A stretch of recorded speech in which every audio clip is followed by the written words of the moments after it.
আজ এই কড়ির চুড়িটার টিউটোরিয়াল শেয়ার করব তোমাদের সাথে। তো চলো শুরু করা যাক।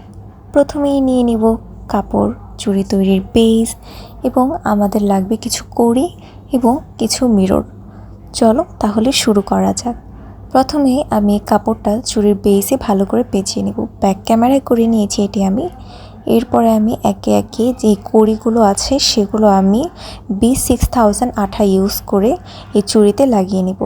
এক্ষেত্রে আমি প্রতিটি চুড়িতে 4টি করে কড়ি ব্যবহার করব। দেখতেই পাচ্ছ খুব সুন্দর করে, যাতে পরিমাণটা ঠিক থাকে এজন্য প্রথমে দুই পাশে দুইটা লাগিয়ে নিচ্ছি। এতে করে কি হবে যে আমার মাপটা ঠিক থাকবে, একটা আগে পরে হয়ে যাবে না। এই ট্রিক্সটা তোমরা ফলো করতে পারো। এক্ষেত্রে B6000 আঠা ইউজ করতে হবে। এই আঠাটা কাপড়ে খুবই ভালো মতো লেগে থাকে।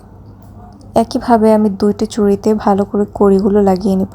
এক্ষেত্রে আমি একটা কাজ করেছি, কড়িগুলো সব ভালো এক মাপেরই নিয়েছি। এতে করে আমার চুড়ি দুটো দেখতেও সেম সেম লাগবে। তোমরা এই ট্রিক্সটা ফলো করতে পারো।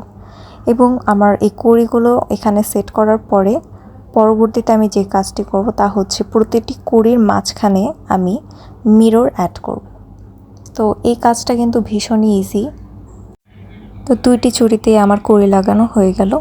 এরপরে চলো আমরা মিররের কাজ শুরু করে দিই। এখন আমি প্রতিটি চুড়ির অর্থাৎ কড়ি দুটোর মাঝখানে দুটো করে এখানে মিরর অ্যাড করব।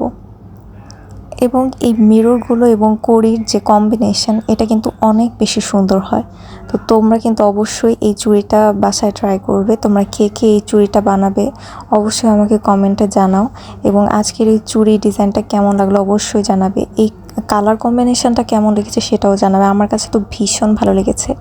এই কালার কম্বিনেশনের চুড়ির সাথে যদি কড়ি অ্যাড করা যায় অসাধারণ সুন্দর হয়।